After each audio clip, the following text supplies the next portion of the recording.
aussi la télévision qui sait parcourir les profils les plus éloignés. Ok. Voilà, merci. Salam alaikum. Donc, nous sommes donc, temps bi dafa goudi.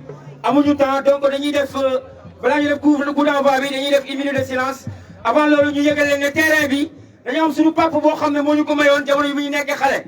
Mu nekk suñu papa boo xam ne ay doomam ñëpp ñu ngi ci terrain bi ay anciens joueurs lañu. Mu tudd Issa Ciss. Donc, inauguré nañ ko bu yàggul, dañuy def 1 minute de silence. Ñu ñaanaleel ko ñaanaleel képp koo xam ne génn nga àdduna Saben rawatina mbicam. Donc, na ñëpp jóg taxaw. Fàttali leen yéen a ngi en direct ah. Na ñëpp jóg taxaw ñu def 1 minute de silence. C'est parti.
Voilà, merci beaucoup, Tatulen Senbok, c'est parti maintenant.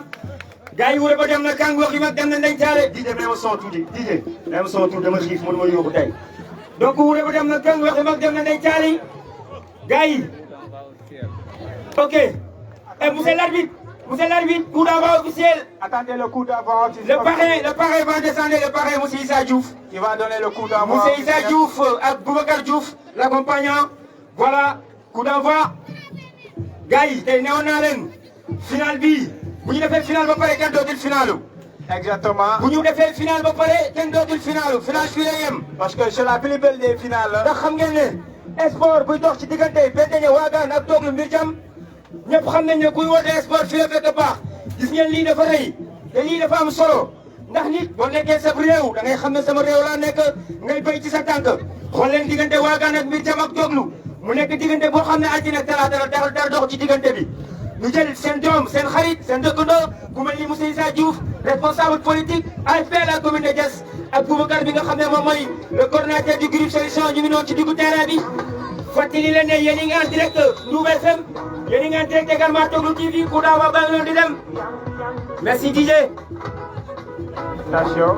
Voilà coup d'envoi monsieur Issa Diouf Boubacar voilà. Ok, c'est parti. Voilà, c'est parti. Oh, allez, Boubacar. Ah, loolu rafet na. Gars yi tàcc leen ko waay tàcc leen gars yi. Exactement. Tàcc leen waay loxo yi ca kaw laa bëgg a gis. C'est méritant. Lewoon naa leen final bi tey dootul am fii ci Sénégal Ndiaye. Exactement, monsieur. Merci beaucoup. Exactement, Ciss. Je te dis que je ne pouvais pas débuter autrement parce que j'étais magnifique des gens, des joueurs, j'ai des hommes politiques du quartier. Avec une très belle délégation. Voilà. Merci beaucoup, tàcc leen lii. Ah, il est tout le monde. Merci beaucoup. Merci, monsieur Issa Diouf. Le quartier est fier de vous, de ces jeunes, les combattants. Donc, il est 17h46, dimanche, le 15 août 2021, fii ci Toglu Mbir Jam, terrain Issa Ciss. Le coup d'envoi, voici. Le dossard numéro 20. Voici final bu mag bi arbitre baa ngay woote laaj na gardien ba laaj na gardien bi. C'est parti. arbitre soufflé na mu dem na kër. Dimanche le 15 août 2021 fii ci terrain Issa Ciss attention bal bi départ na ci tànkay waa Benteñe capitaine bee ko yore capitaine waa Benteñe numéro 13 mooy dawal bal bi actuellement Zak Wabi attention le ballon est récupéré attention Toubala Cheikh Diouri Ciss. Très bonne attaque de l'ASC Kalala. Le ballon est récupéré toujours par l'ASC Benteñe encore. Très bon centre. Va dégager Balcha. Bobir Kinga dévaser Kalala. Attention. Là, Tafsir est récupéré par les Nyakina. Benteñe Babay Bali Balegi. Attention, ballon pour Benteñe. Attaque Benteñe Songor Ngaya. Dans le Nenko, attention. Sifa de réparation de Kalala. Oh oh. Arbitre Néné de la Moule. Attention, ballon pour Karambo. Malheureusement. Arbitre, attention carton, une première carton de l'arbitre. Premier carton d'arbitre. Voilà. Alors, voilà premier carton. Gaï, doucement, que le meilleur gagne. Football, le sport, le digante, Benteñe ak Mirjam, dara xaju si digante bi. Gaï, xalé lañu dañuy fo. Football, voilà, voici l'arrivée de 200. 200, Bobby Begele, vous barre, nous les de passage. Dites-moi, je vais donner la composition de deux équipes, s'il vous plaît. Bien sûr, c'est quand tu veux. Voilà, alors, je vais vous donner la composition de deux équipes. Alors, on a Kalala Foot. Numéro 5, on a Malik Ngom. Numéro 1, Yaya. Numéro 2, Karamboj. Numéro 26, Serjouf. Numéro 14, Tati Touré. Numéro 78, Abdelaziz. Numéro 3, Ibrahim 6. Numéro 10, Samba 6. Il s'appelle tout simplement c'est Sadio Mané. Le numéro 14, François Gomis. Le numéro 66, Aliou Diouf. Le numéro 97, Daouda 6. Le numéro 21, Mohamed 6. Sont les partants, sont ceux qui sont sur le terrain. Alors pour les remplaçants de Kalala, on a le numéro 77, Khalil Diouf. Numéro 24, Moutala Tal. On a le numéro 11, Ousseinou Ba. Le numéro 4, Mohamed Diouf. Le numéro 8, Abdou Diouf, Abdou 6. Le numéro 16, Astambassa. Le numéro 7, Adamo Diouf. Et le numéro 19, Ibrahim Seck. C'est la composition de SC Kalala. Alors, la composition de Benteñe, on a le numéro 99, Vieux.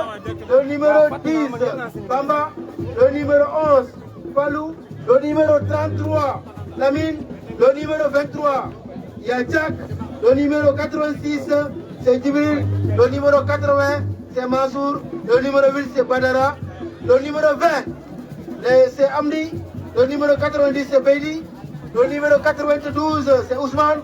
Sont les partants de Benteñe. Et pour les remplaçants, on a Alassane 99, on a Salif 96, on a Falouja 66, on a Moussa 9, on a Claude 41, 44, Saliou 94, Abdourahman 91, on a ici Lepeur 19, on a Ibou Diouf numéro 22. Voilà la composition de deux équipes. Faut signaler, donc c'est l'équipe de Kalala qui commet ce qu'on appelle cette faute, c'est le numéro 66. Alors donc c'est Monsieur le doyen. Aliou Diouf. C'est Moussa Ali Diouf, ok. Toujours, c'est là, c'est Benteñe qui tient le cuir. Ballon avec le dossard numéro...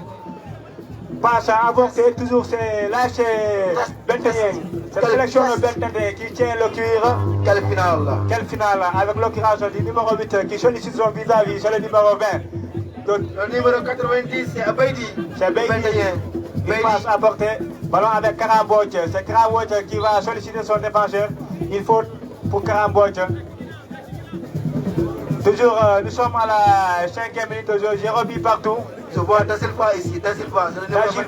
Da Silva. Il n'y a pas de round d'observation. Là, chez Benteñe a eu tout à l'heure des occasions nettes qui devraient même être l'objet de penalty. Mais on ne sait pas pourquoi l'arbitre n'a pas décidé.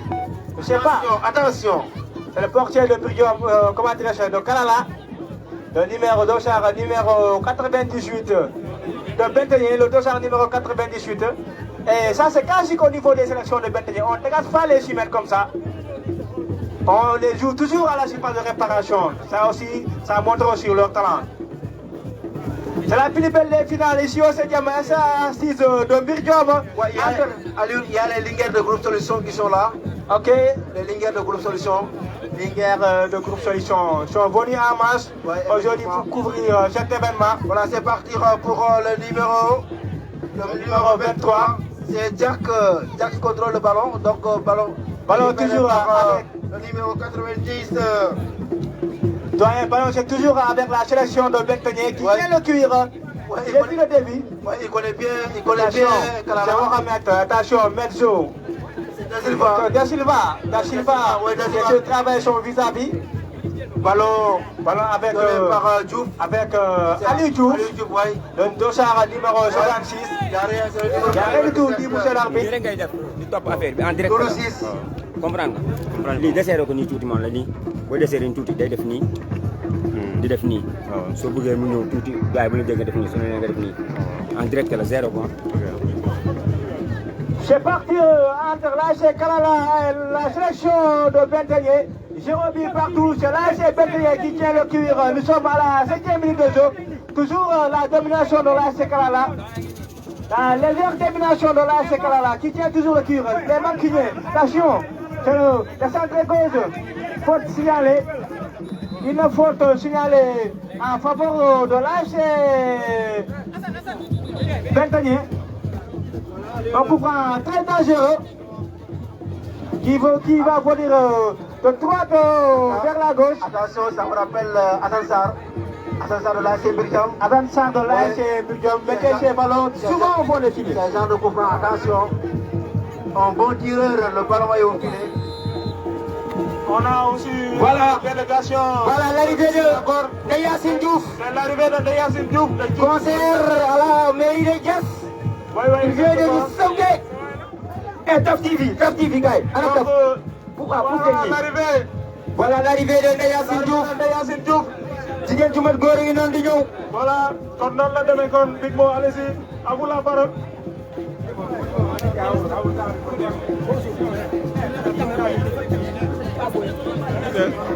Voilà. Voilà l'arrivée de Yacine Diouf. Borom Sabke.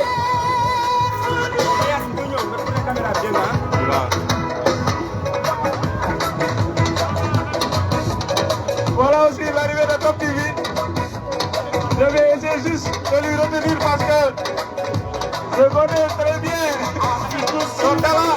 Et son savoir-faire, je crois bien qu'il est là, en face de moi. Donc on va essayer juste de vous donner la parole pour que vous disiez la bienvenue à notre qui vient juste de venir. Je vous signale que Ndayacine, il est accompagné par le mouchelon noir de la commune de Diass. Il s'agit de Zetian Diouf. Quelle délégation! Quelle extraordinaire délégation!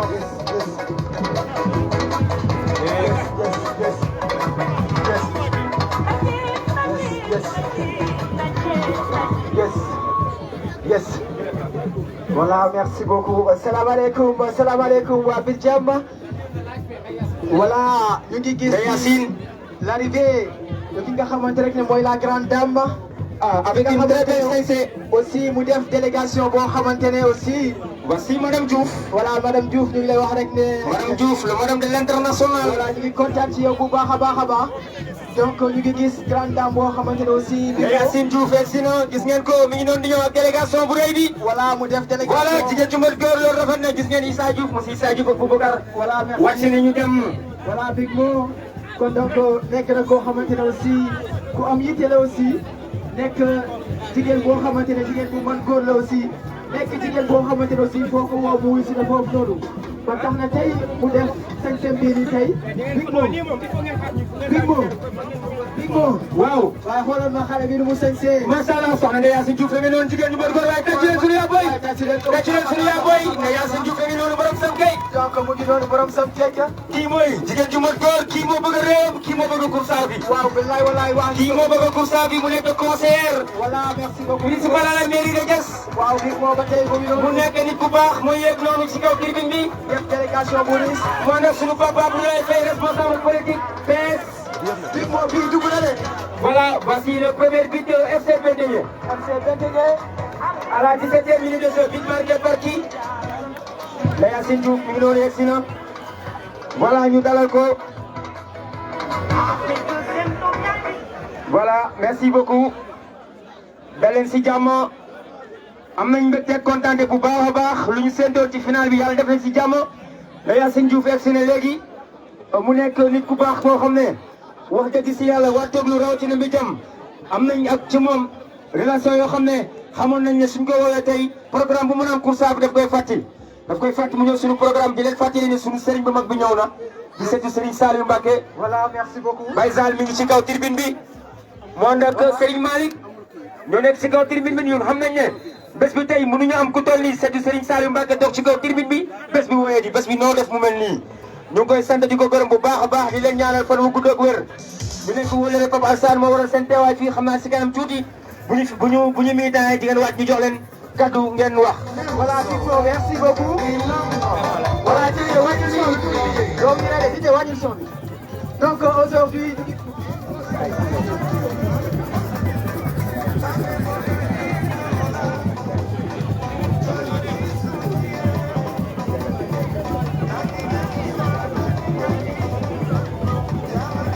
voilà, merci beaucoup. Ñu ngi nuyu ñëpp di leen siyaare bu baax a baax di kontaan ci yéen di leen wax rek ne soyez les bienvenus.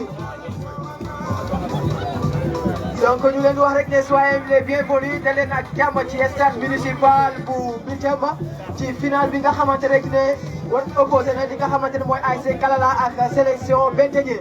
mu nekk match boo xamante rek ne aussi ñuy gis football bu rafet nekk match boo xamante ne 1-0 bi nga xamante rek ne waa Benteñe dugal nañu benn bii boo xamante ne aussi gisuñu ko xam naa dañuy dem VAR rek bu ñu demee VAR dinañ gis bal baa ngay dem ba léegi fan lay mujjee ca gaañ wala dañ koy mbëkk gaañ koy doxante di ngay tulli Idine Ndiaye doxal Diop non Diop amu fi kon donc dañuy doxal ba léegi waa Kalala ñoo tey bal ba mauvais dégagement du ballon donc récupéré par ñi nga xamante ne waa Benteñe ba léegi ñu ngay xeex ca dugg terrain ba léegi waa Benteñe ñoo gël Idine Ndiaye doxal Diop Idine Diouf non nee na doo fi jaar merci Karambo Cap TV. doo fi jaar doomu bi dem la. Karambo moo def intervention numéro 2 moo ñëw génne bal bi. Bigmo maa ngi gis Blue Info fii maa ngi gis ñi nga xamante ne aussi ñooy waa 7TV donc tey mu nekk bés boo xamante rek ne bés bu exceptionnel la bés boo xamante ne aussi ñi nga xamante ne ñooy sponsor ñi nga xamante ne officiel bi mooy waa Otis Food nekk ñoo xamante rek ne dañoo mën ci bii boor ak ci bee boor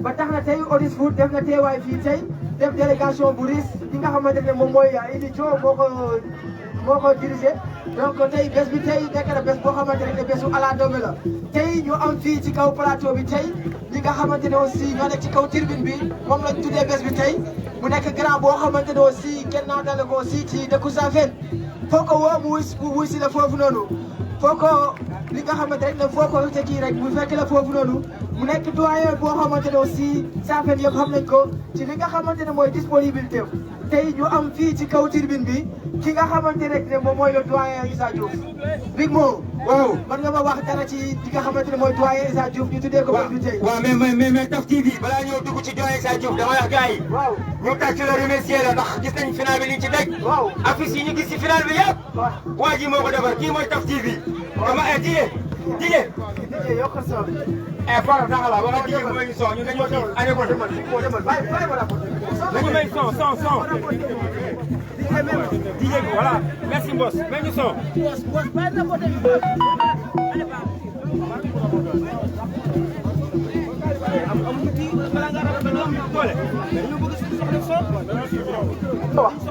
waaw merci beaucoup Bigmo donc DJ yokkal ma son bi DJ yokkal ma son bi DJ allo DJ yokkal ma son bi dégguma sama bopp de DJ attention ballon toujours ASC Ouagane DJ Aliko vient de fuir waa ji léegi voilà DJ voilà merci beaucoup donc Bigmo waaw maa ngi la doon wax sànq rek nga wax ma ci li nga xamante ne moom nga xam le doyen Issa Diouf loolu nga xam ci moom. mais attention ballon pour Doubala toujours Doubala très bonne attaque de Doubala encore il est jegi taxañ le lob de Tanti le défenseur de Pouly apparaît encore passe encore toujours ballon ASC Kalala le passe de Sadio Mané bonne passe de Sadio Mané encore qu'est-ce qu'ils vont tenter cette fois-ci attention c'est pas de réparation de Benteñe oh très bon défenseur de Benteñe il est le Pouly Bayara. Merci beaucoup voilà Taf TV donc Bigmo il est le Pouly Taf TV boo ma laajee si monsieur Issa Diouf mun naa la wax dégg nga laaj mool wallaay ndax Issa balaa dara di xew sama kilifa la sama mag la sama waajur la sama lépp la donc soo ma waxee pour ma wax ci Issa rek day ëpp xëy na peut-être nga laaj keneen mu wax ci Issa mais man maa Issa donc mënoo nekk Issa ba pare ngay wax ci Issa waaw mu ngi noonu Boubacar Kassalika waaw Boubacar est-ce que xam nga ne final bi waaw bu amee jën waaw am yaboy waaw am carotte am supame waaw Boubacar mooy xorom bi voilà daa ñëw ne merci biir cin bi te ngeen gisu ko waaw final bi moom xam naa ne moom jàpp na kurus bi ñaan kenn bañ a dee ci dëkk bi ki nga xamante ne mooy marraine bi nag weer bi yëpp day fanaanoo kurus tamit nee na final bi kenn du dee day ñaan ci dëkk bi mais ak na kenn deewul ki nga xamante ne mooy marraine bi nag Bigmo marraine bi loo xam ci moom Ndeye Yacine Diouf voilà Ndeye Yacine Diouf borom Samke waaw DJ Lew Ndeye Yacine Diouf borom Semke dama ko xam à travers réseaux sociaux. waaw man dama den dégg Ndeye Yacine Diouf. benn waaye mu ne ma Big Mo dégg naa journaliste si Ndour FM te xamoon Ndeye Yacine Diouf. ma ne ko Ndeye Yacine Diouf dama ko xam à travers réseaux sociaux. mu nekk conseiller municipal à la mairie de Diass ma yàgg xam taxawaayam xam nga ku mun liggéey dëgg bëri ko. bu feesee rek di yëngu. moom bëriwul wax léppam si liggéey la. donc waa Semke waa Diacksao ñoom ñëpp samay nit lañ. Ndeye Yacine Diouf ñu ngi koy ñaanal bu baax lu mu bëgg ci Savel lu mu bëgg ci commune bi. moo ko xam ci xolam na ko yàlla may triple. voilà Ndeye Yacine moo nekk noonu mu nekk marraine boo xamante ne aussi avant ñu koy tuddee bés bi am na loo xamante ne moom la liggéey moo tax ñu tuddee ko tey. donc bal baa ngi noonu ba léegi waa Kalala ñoo jëlee bal bi en bleu blanc ñu ngay doxal am Ndiaye doxal Diouf demul passé wul bal baa ngi noonu fan lay mujjee day génni tous wala du génni arbitre nee na bal ba génni na kon donc Big Mo yaa ngi doon wax léegi ci ñi nga xamante ne ñooy parrain wu bés bi tey mu nekk le doyen Issa Diouf. donc man moom du ma mën a wax ci moom mooy que rek ne foo ko woo rek mu wuy la foofu noonu donc ku yëg nit rek moo mën a mel noonu ku oyof rek moo mel noonu kon donc Issa Diouf aussi buñ ko tuddee bés bi tey mérite la ci digg ñi nga xamante ne ñoom ñooy bokk aussi ñu tuddee ko bés bi tey donc Issa dañuy lay jaajëfal bu baax a baax di kontaan ci bés bi yaakaar naa ne bés bi tey bu ala daw ni aussi ci nga bokk ndaxte def nga sa liggéey ki nga xamante ne aussi mooy Boubacar aussi gis nañ ko bu baax a baax ni mu xamante ne noonu la engagé ci li nga xamante mooy développement ndaw yi aussi donc Boubacar aussi bu nekk grand boo xamante ne référence la ci ñun ndaxte moom béykat la avant tout moom béykat la moom lu mu bëgg rek moom loolu ci yow lay dox li nga xamante ne mooy avancement dëkk bi aussi ci yow lay dox ba tax na rek ñu koy wax rek ne ñu ngi kontaan ci yow bu baax a baax Boubacar di la wax rek ne waa Kalala aussi kontaan nañ ci yow gis nañu li nga xamante ne noonu nga taxawee bés bi tey ba bés bi tey mën a ala daw ba léegi 1 but à 0 bii bi nga xamante ne ñoom ñooy waa sélection bett ñi ñoo ko dugal ñuy rouge noir yi ba léegi itam noonu la demee Lipo waaw damay dem français yaakaar naa ko non Taf TV damay fàttali gars yi nga nekk gars yi seetaan match bi à travers Ndour FM à travers Toglu TV. waaw fàttali leen ñi ngeen di gis si terrain yi sol maillot xonk yi. waaw FC Benteñe la. waaw FC Benteñe ñoom ñoo sol maillot xonk yi. waaw FC Kalala ñoom ñoo sol maillot bleu blanc yi. waaw donc fàttali leen ne jamono yi may wax yéen nii match bi mi ngi am fii ci Toglu wala Mbir Jam. terrain Issa Ciss actuellement match bi dawagum na ñaar fukki minutes ak ñaar. 1 but à 0. FC Benteñe ñoom ñoo dugalagum 1 but à 0. donc Taf TV. waaw Big Mo dañuy ñëw ci gars yi nga xam ne ñoo wax wàllu nasaraan si. demal ma tubaab ya non wàllu am na am tey moom gars yi duñ dégg tubaab bi bon tubaab bi baax la ñuy dégg. am nañ fi gars yi yore wàllu tubaab bi dañuy ñëw kenn jóg ñu présenté ba ñi nga xam ne ñoo nekk si kaw tribune bi. waaw benn par benn. voilà dañ leen di présenté. waaw su leen présenté benn par benn. ñu mii daa ma wàccee leen parce que dama fa am ay trophée yi ma war a joxe ah. am na fii ay anciens joueurs Kalala yoo xam ne depuis 2007 2009. seen trophée yaa ngi nii. am ay nit ñoo xamante ne ay politiciens lañu yàgg fii depuis 1992. ay waa PS ñu ngi fi dañu leen war a décorer tey. ay vraiment ay nit bu baax ñoo xam ne ñu ngi ci dëkk bi wala ñu ngi ci koñ bi wala ñu ngi ci tribune bi. dañu leen war a décorer tey. donc dama bëgg nga jox gars yi nga xam ne ñoo làkk tubaab. waaw joxal ma leen. ñu làkkal ma français présenté ma ñi ci kaw tribune bi. les français man les français man. Voilà, les Français man. Vous pouvez me présenter la délégation qui est dans le bulle tribune là. Après, on va continuer. C'est quand vous voulez, hein.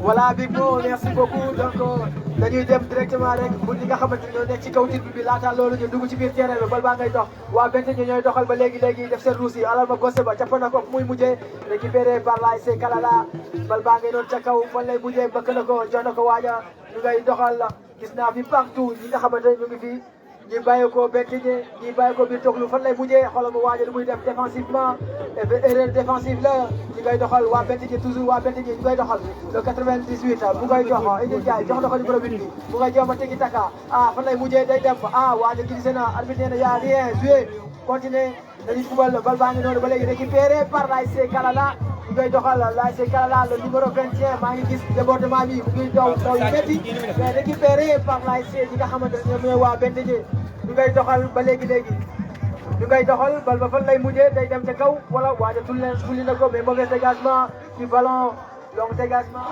Alors donc voilà, merci Taf TV, merci Big Mo. Voilà, donc pour ceux qui veulent le prendre en cours comme ça, donc on est à 20 minutes de jeu, toujours 1 but à 0 en faveur de FC Benteñe qui a marqué 1 but.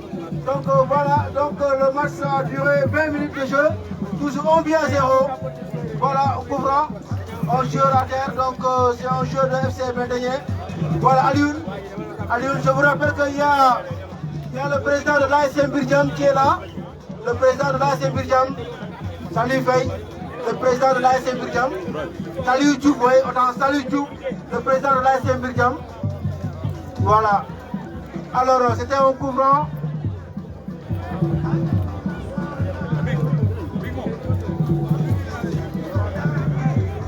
Allô. Ah oui, Aliou. Ok, nous sommes à la... Nous sommes à la 21e minute de jeu. Tous dégagés par l'équipe de Benteñe.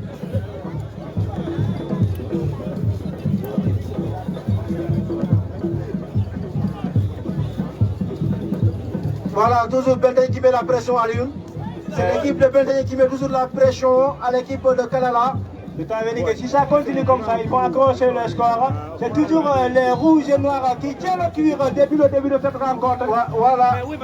Ils ont mené 1 but à 0 et ça méritait même d'être 3-0 parce qu'il y a des pénaltys qui ne sont pas soufflés. Je ne sais pas pourquoi l'arbitre n'a pas décidé, mais c'est toujours les mancuniers de Benteñe, rouges et noirs qui tiennent le cuir. À l'occurrence de cette couvre qui va de gauche vers la droite, qui sera tiré par... Attention avec ces balles arrêtées, je rappelle, attention avec ces balles arrêtées. Attention, c'est bien tiré. Il ne faut te signaler au suivant de la réparation qui a sauvé le portier de l'ASC Kalala Senior. C'est la plus belle des finales de tous les temps qu'on vient d'assister ici ce soir. On joue FC Benteñe à terre, Aliou. Il y a un joueur d'FC Benteñe à terre. Il est blessé. Il s'est heurté à... On demande le corps médical d'aller observer pour voir ce qui se passe. Okay.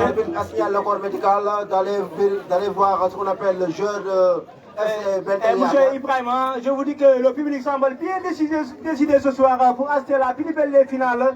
Il s'agit d'une finale classique, parce que quand on parle de Kalala, on parle du football classique. L'ASC Ouagana, c'est cette coin qui incarne le beau jeu. Le beau jeu, de cette formation de l'ASC Benteñe. Vraiment, si vous voulez voir un bon football, vous pouvez assister à l'ASC Benteñe. C'est pas d'aujourd'hui, c'est tellement ancien, qui a été initié par les anciens joueurs comme Viedem, les Gorgis, les Central, les Mamadouba, les Kotola. Et ça se voit ici aujourd'hui. C'est quelque chose qui ne mord jamais. Effectivement, cette finale nous donne aussi le temps des navettans. Il faut se préparer pour les navettans parce que je sais que Benteñe est déjà prêt. Mas, oui, boy, balé. Donc, en marquant un petit peu le but, donc qui fait la différence seulement, voilà. Ok, donc on va dégagé par les devants de l'ASC FC Dibala qui a sollicité son visage, qui a perdu le ballon, toujours chez les Rouges. Chez les Rouges qui tient le ballon. Attention. Passe avortée, réceptionné.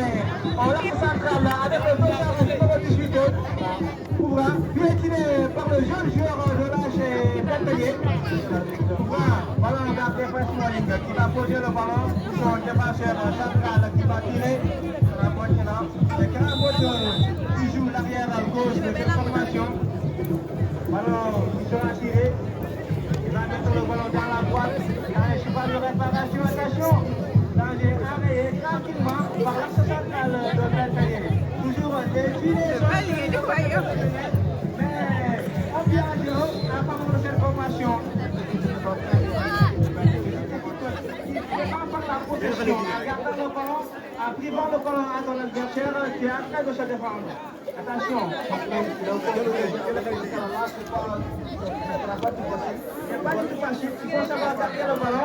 Voilà, le dégagement de portier de l'équipe de Benteñe. Ça va continuer. Voilà, ballon au dégagement. Ils sont très forts à jouer là. Sénégal yëpp mu ngi leen di seetaan nag yéen a ngi en direct xam ngeen lu tudd Karbani.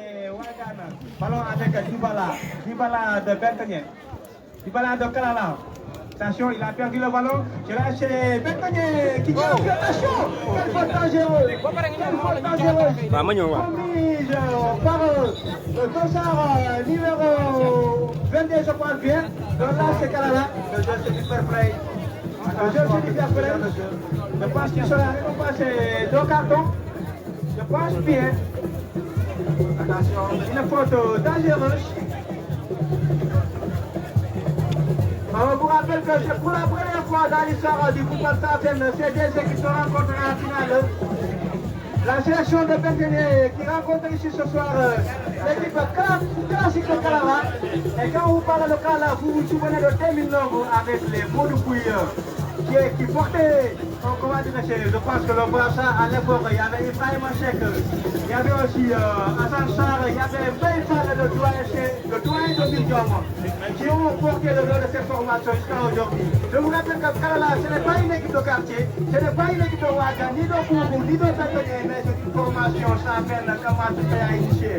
Exactement. Et ça qui rend aussi bien merveilleux cette formation. Souleymane, le coordinateur du groupe Solution Paki, xaw ma buuxu xaw ma foo ne waaye Boubacar a ngi toj bi jam.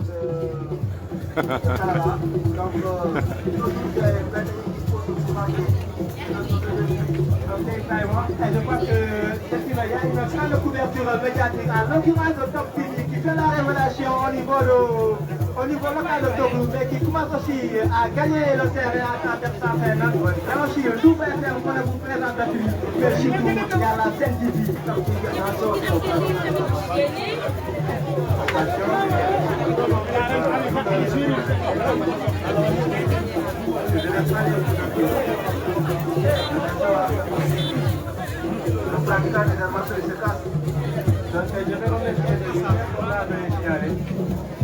Attention, c'est parti. Au centre de Sadio Mané, de l'AS Calava. Joe. Il revient encore dans les choix de préparation. Le danger est toujours là, mais plutôt enrayé tactiquement. Quelle technique de cette formation de l'AS FC Bentené. C'est magnifique. Attention, il est parti comme il est prêt. Attention, le dos s'arrête devant Kanabi. Il y a les images de réparation. Attention, attention. Quel but. Le deuxième but.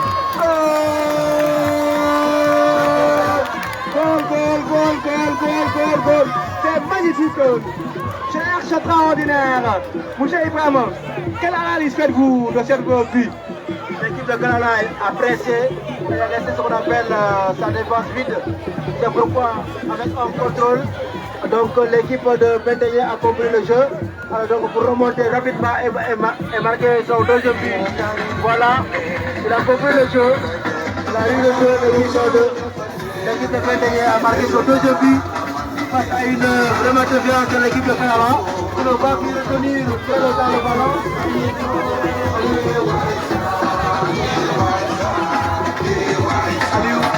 L'équipe de Calava marque un peu d'organisation au niveau défensif. Marque au niveau défensif.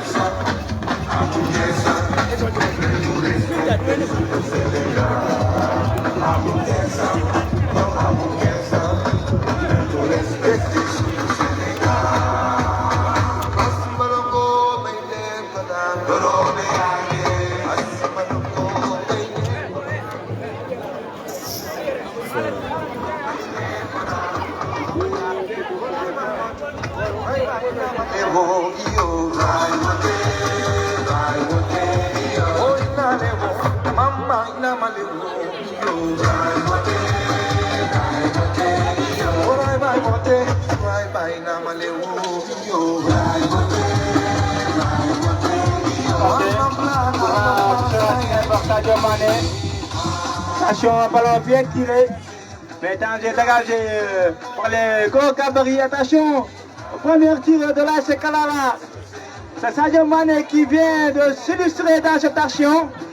Mais le portier est toujours là, qui garde ses cases toujours stériles. 2 buts à 0 en faveur de cette sélection de Bentené. L'entagacement du portier vêtu en noir, le dossard numéro 98 de Bentené. Attention, nous sommes toujours dans l'interjaune. C'est l'AS Bentené qui monopolise le ballon. Une forte domination depuis le début. Mais l'AS Calava essaie de réagir petit à petit. Attention, c'est lui, le dossard numéro 44, qui tient le cuir, qui essaie de carrier au football d'école, qui va, comment dirais-je, se voir. Attention, il a perdu le ballon rapidement. C'est toujours en faveur de l'AS Calava. Calava, vainqueur de la Coupe Navetane 2009, jeune 14. AS Calava, ici toujours Nebadaï, On pensait que cette formation est disparue, mais voilà aujourd'hui cette formation qui vient de rajeunir sa génération et qui vient de vous dire attention, Karambot va recouvrir sa poste. Attention, Kara qui a saisi le tir. Mauvaise passe, ballon toujours avec la tire qui donne attention, Dybala qui va donner qui attention, c'est un bon jeu, le dossard numéro 18 qui va récupérer le cuir à côté des surfaces de la réparation, il va effectuer un centre, attention dans la boîte, c'est le portier extraordinaire du maître dans les airs, c'est le maître absolu dans les airs, le portier de l'AC Ouagane. Quel gardien, attention, ça me rappelle, comment dirais-je le portier du Sénégal? Pas Tony Silva, actuellement le grand gardien, c'est Edouard Mendy. Edouard Mendy de Benteñe. Attention, c'est un gardien à pointer le doigt dans l'avenir du football sans peine. Voilà, merci beaucoup. Dellu nañu ñëw nañu fii ci li nga xamante rek ne mooy stade municipal bu Birdiam sànq ñu ngi woon fële ca tubaab ya gars yi rapporté boo xamante rek ne macha allah dañ ciy kontaan bal baa ngay noonu ca kaw le numéro 10 bien frappé.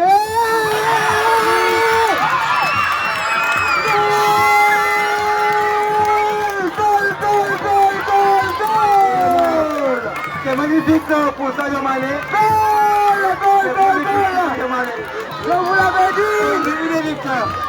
Je vous l'avais dit. Je vous l'avais dit. Sadio Mané. C'est le maître. C'est le numéro 10. C'est magnifique. C'est le capitaine. Oui, c'est tout simplement Sadio Mané, le numéro 10 de Birdiam, de FC Kalala qui vient de marquer. Koufra Aboudoywar qui vient de réduire le score pour Koufra Aboudoywar. À la 31e minute de jeu, c'est Sadio Mané qui vient de réduire le score. Parce que c'est 40 mètres sur le Djoumoulé. Donc, WC TV, c'est au niveau de la ligne médiane que le gars a tiré le ballon et c'est qui finit. Kouko WC TV, on a dem WFM. Balba Demna, Koufra Aboudoywar, Moutorko, gardien ba daal di génn bal ba dugg mu nekk 2 buts à 1 ñi nga xamante ne ñooy rouge noir yi waa sélection Benteñe ñoo gagné gumba bal baa ngay dem le numéro 21 le numéro 10 Sadio Mané teg ko le numéro 14 fan lay mujjee bal baa ngay doonu ba léegi ñu ngay joxante bal baa ngay doonu waa te suli na ko ana waa supporter yi ana foo leen féetee Taf TV terrain bi dafa noppi yëngu leen Taf TV. ana waa Benteñe yëngu leen Taf TV. oui Joueur bi Loro Guissé, joueur muy Magala, bon capitaine de l'AC Kalala. Donc c'est le numéro 10. Il est sous les pieds de Alassane Diouf. Loo xam ci boy bi. Non boy bi à bas âge laa ko commencé topp donc bu mu juddee rek xam naa imam yi ko doon noté rek dafa wax ne yow professionnel ngay doon parce que depuis lors jusqu'à présent ñu ngi gis évolution ci moom ni muy fubale aussi mu ngi changé étape par étape année par année ñu ngi gis rek ne aussi que ne aussi am nañu yaakaar ci moom parce que nekk na ndaw boo xamante ne nangoo na liggéey nekk na ndaw boo xamante ne aussi nangoo na entraînement te football boo koy wax da ngay wax entraînement nekk koo xamante ne responsable la moo tax ñu jox ko capitaine tey capitaine duñ ko jox n'importe qui donc buñ ko joxee capitaine bi tey dafa fekk rek ne am na ñu gis si moom waa Mbijam aussi am yaakaar si moom ba tax rek ne moom moo nekk noonu c'est le numéro 10 qui a marqué coup franc boo xamante ne doy war na mais ba léegi waa Benteñe ñoo gagné gum 2 buts à 1 ba tax na rek ne Massa baa ngi noonu waaja tuus na bal ba mbëkk nañ ko récupéré par l'ASC Benteñe ñu ngay dem fan lay dem donc mu ngi noonu récupéré Kalala ñu ngay doxal le numéro 10 fan la koy jox waa ji ne doo fi jaar dama koy jox sama numéro 92 ba waajay dem gauche ba benn waay passe na ko récupéré tulli nañ ko bal baa ngay cay kaw ñu ngay mbëkkante am njaay joxal 10 ba récupéré tactiquement simplement kan la koy jox demul waaye Benteñe récupéré nañ ko bal ba le numéro 92 fan lay dem day dem le numéro 8 le numéro 8 passe na bal ba long dégagement de ballon récupéré par l'ASC Kalala toujours ñu ngay def le numéro 10 fan la koy sàllaxal na ko capitaine baa ngay dox le numéro 21 fan lay dem fan lay mujjee waa jaa ngi koy protéger dem leen Douve FM wala ngeen dem Toglu FM pour ngeen xam rek li nga xamante ne mooy coup franc bi dugg fii léegi nii donc français yi Alors oui, Taf TV. donc ñu ngi nii stade municipal bu Benteñe tey astafurlah waa Benteñe ñoo ma jàpp tey maa ngi nii biir Mbirjam donc mu nekk stade boo xamante ne aussi yàgg naa fi ñëw donc tey ma gis ñi nga xamante ne ñoom ñoo nekk ci kaw tribune bi tey mu nekk ay doyens yoo xamante ne aussi C'est la fin de la première partie, Taf TV. donc c'est la fin ah mi-temps ah Oui. kon 2 buts à 1 donc damay ñëw rek ñi nga xamante ne ñoom ñoo nekk ci kaw tribune bi ñi nga xamante ne ñoo tax bés bi tey mel nii tey donc bés bi tey bu ala doom mais am na ñoo xamante ne ñoo ci jàmm am na ñoo xamante ne aussi ñoom la ñu tuddee bés bi tey ba tax na waa Kalala organisé seen final bi tey ñu ne bés bi tey balaa muy neex faw ñu rax ci ay nit bés bi tey balaa muy ala doom mais faw nit ñi ñëw pour ñu def loolu à travers le président ki nga xamante ne mooy Mansour su ma jumlee ma mooy président ASC Kalala mu nekk grand boo xamante ne aussi bëgg na football sport Safeen aussi bu avancé tey moom jàpp na ci bu baax a baax grand Mansour ba tax na tey mu ne tey damay def sama final bi tey pare bi nga xamante ne moom laa tuddee bés bi tey mu nekk sama mag bi mu nekk koo xamante ne aussi responsable la politique aussi fii ci commune Diass bi mu nekk koo xamante ne aussi foofu woo muy la foofu noonu mu nekk grand boo xamante ne il est disponible partout kon xam naa loolu ci moom chaque jour que Dieu fait man moom mën naa seede loolu ci moom bu xale yi wootee sa moom day ñëw donc mu nekk doyen Issa Diouf koo xamante ne duñ ko wax ci commune Diass koo wax Issa Diouf da lay wax ne oyof la koo wax Issa Diouf da lay wax ne koo xamante ne yéeg na nit loolu rek moo am solo ci li nga xamante ne mooy dundu doomu adama mu am aussi li nga xamante ne mooy koreewu kade yi aussi mu nekk grand boo xamante ne grand fit laa koy waxee grand boo xamante ne aussi am na jot grand boo xamante ne aussi nangoo la liggéey nangoo li nga xamante ne moom mooy avancement dëkk mu nekk ki nga xamante ne mooy Babacar Diouf ñu gën koo xam ci Bokandé su ma jumulee kon donc Bokandé moom moo nekk li nga xamante ne moom mooy marraine kade yi tey ñu am benn marraine aussi marraine boo xamante ne bi moom marraine bi maa ngi koy gis comme ni koy gisee foofu laa koy gisee de maa ngi koy gisee ci internet bi mais marraine boobu li ma ko gis ci internet bi rek mooy xeex rek dafay def xeex lu muy xeex rek mooy tere Safeen dem kanam xeex bu muy xeex rek mooy tere Safeen am liberté xeex bu muy xeex rek mooy ndawu Safeen aussi di nekk ci nga xamante ne mooy yoon bu baax kooku noonu mu tudd Yacine Diouf aussi mu nekk loo xamante ne mooy marraine bés bi tey waa Kalala bu ñu tuddee bés bi tey dafa am loo xamante ne moom lay liggéey ci commune Safeen am loo xamante ne aussi loolu nga mel ci commune Safeen moo tax na tey ñu tuddee la bés bi tey ñu wax rek ne faw nga nekk marraine donc bëri na ay jigéen torop Bétéye bëri na ay jigéen Buuxu bëri na ay jigéen Diass bëri na ay jigéen ñu bàyyi ñooñu yëpp dem ba sam géej ñu ne tey daal bés bi tey Yacine Diouf lañ ko tuddee tey kon donc loolu tey dafa laaj li nga xamante ne mooy applaudissement bu baax a baax dama bëgg ngeen tàccul ko bu baax a baax a baax a baax a baax tàccul ko bu baax a baax jigéen ñi ko la soo leen ko xamee ñun ñi xam nañ ko ndaxte ñu ngi gis li muy liggéey ndaxte jigéen bu jógee mu ne dëkk bi na avancé rek boobu jigéen dañ koy respecté bu baax a baax a baax ñu am ñi nga xamante ne ñooy invité d'honneur yi tey ndax bés tey bu taaroo rek dañuy wax invité d'honneur ya mu nekk ñi nga xamante ne ñooy liggéeyu groupe solution dañoo mën a sañ seen wala leen def seen bulo yi def seen bulo banaay ah macha allah may am yi faarewul ñu nga ca tegu si accès ba xam naa ca li nga xamante rek ne moom mooy waa groupe solution aussi ñoom ñoo nekk ci biir tey mu nekk final boo xamante ne final bu neex la tey nag aussi ci cadre yi aussi mas maa leen di gis aussi ci cadre yi aussi am na loo xamante ñoo doon football fii tey yaakaar naa waa Ins Foot la donc Ins Foot yooyu aussi ñu bàyyi ko paaki tey école football foofu li ma ci mën a wax mooy que rek ne seen président bi moom defe rek la bañ. voilà président bi. waaw léegi Taf TV. dafa may ma ñëw ci Ins Foot bi tuuti. waaw seen président bi. xam nga seen entraîneur bi. ok defe rek la bañ. ok donc loolu moo waral nag moom gagné rek lay gis.